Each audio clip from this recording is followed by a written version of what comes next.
দামুড়হুদায় BNP নির্বাচনী সমাবেশ অনুষ্ঠিত। ভোটের মাধ্যমে জনগণ প্রাপ্য অধিকার ফিরে পাবেন, বললেন আনিন্দ ইসলাম অমিত।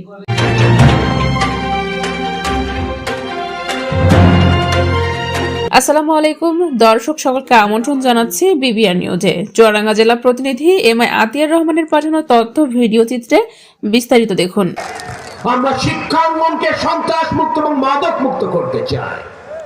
আমরা ক্রীড়া অঙ্গন এবং সাংস্কৃতিক অঙ্গন সচল করতে চাই, যাতে করে আমাদের সন্তানেরা সুস্থ নাগরিক হিসেবে বড় হতে পারে।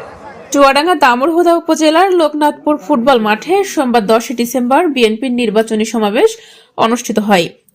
চুয়াডাঙ্গা 2 আসনে জীবননগর, দর্শনা ও দামুড়হুদা বিএনপির বিভিন্ন পর্যায়ের নেতাকর্মীরা দুপুর 2টা থেকে মিছিল নিয়ে সমাবেশ স্থলে আসতে শুরু করে।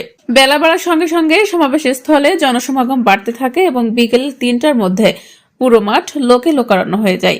সমাবেশে প্রধান অতিথি ছিলেন বিএনপির জাতীয় নির্বাহী কমিটির সদস্য ও খুলনা বিভাগের ভারপ্রাপ্ত সাংগঠনিক সম্পাদক আনিন্দ ইসলাম অমিত। সভাপতিত্ব করেন বিজিএমইর সভাপতি, চুয়াডাঙ্গা জেলা বিএনপি সভাপতি এবং চুয়াডাঙ্গা 2 আসনের বিএনপির মনোনীত প্রার্থী মাহমুদ হাসান খান বাবু। বক্তব্যে আনিন্দ ইসলাম অমিত বলেন, আমরা কৃষকদের উন্নয়নে কিভাবে কাজ করা যায়, ক্ষমতায় গেলে তা বাস্তবায়ন করব। দীর্ঘ 17 বছর সংগ্রামের পথে বিএনপি টিকে আছে। আমাদের 700 নেতাকর্মী গুম খুনের শিকার হয়েছেন। তারেক রহমানের নেতৃত্বে আমরা দেশকে এগিয়ে নিতে চাই। আমরা দিনের ভোট রাতে করব না, জনগণ ভোট দিলে তবেই আমরা ক্ষমতায় আসব। তিনি আরো বলেন, বিএনপির 31 দফা ঘোষণার মধ্য দিয়ে দেশের সকল শ্রেণীর মানুষের অধিকার ও কল্যাণ নিশ্চিত হবে। সভাপতির বক্তব্যে প্রার্থী মাহমুদ হাসান খান বাবু বলেন, প্রথমে নিজ পরিবার ধানের শীষের ভোট নিশ্চিত করুন। আমরা ঘরে ঘরে গিয়ে ভোট চাইব। ধানের শীষ জিতলে উন্নয়নের নতুন মাত্রা যোগ হবে।